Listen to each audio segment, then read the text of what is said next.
listen to you like talk very positively about public education as well.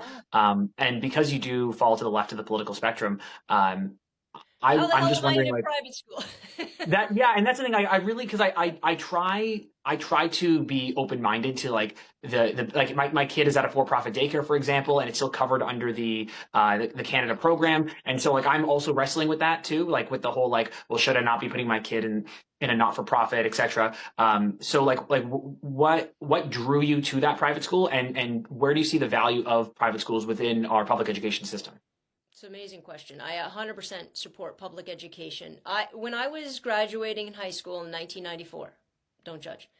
I already saw. I lived through the Mike Harris years. Okay, so I already saw the dismantling of the teacher union. As soon as you took out principals and vice principals, and you made them management, and you made teachers employees, and then you had obviously a different union for support staff workers. As soon as you separated those groups of people, you turned them into factions.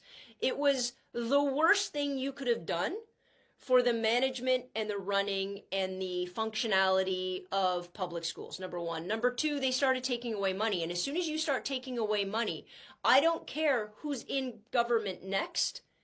That's happening. That's being taken away. That's being siphoned. You're never re-upping that, right? I had Kathleen Wynne on my podcast quite a while ago, and I said, listen, you legislated teachers back to work, which later was obviously found to be unconstitutional. I'm like, what are we doing? Like, that's not supposed to be you, and she had very specific answers for that. But I started to see that this significant educational cost without significant educational reform was gradually being so destroyed that kids weren't getting benefit. Teachers were over. Look at it. Look at the teachers having to leave. It's insane. I know a lot of people who are experiencing that kind of burnout. People who have been teaching either for 5 years or for 15 years, and like things have only gotten worse since I started teaching, and I've only been teaching since Ford has been premier. So that's like. But the funny part is, so when I started at Metro, it was by accident, purely by accident. A friend of a friend said this school is hiring. At that particular moment, there was like no hiring going on in the public board. That was it. It was just You needed a job, yeah.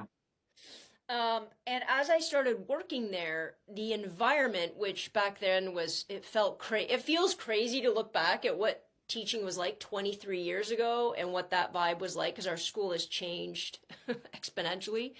However, it was very interesting because it allowed me complete freedom and empowered me to teach how I thought the student needed to be taught.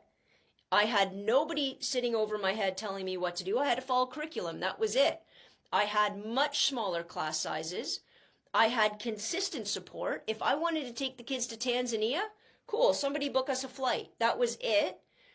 All of the red tape, gone. It's not that we don't need permission and we don't need all of that kind of stuff, but nothing was done by committee, nothing, because it was also I'm a small private school, right? Because I know big private schools, when people say private or public, I go, which school?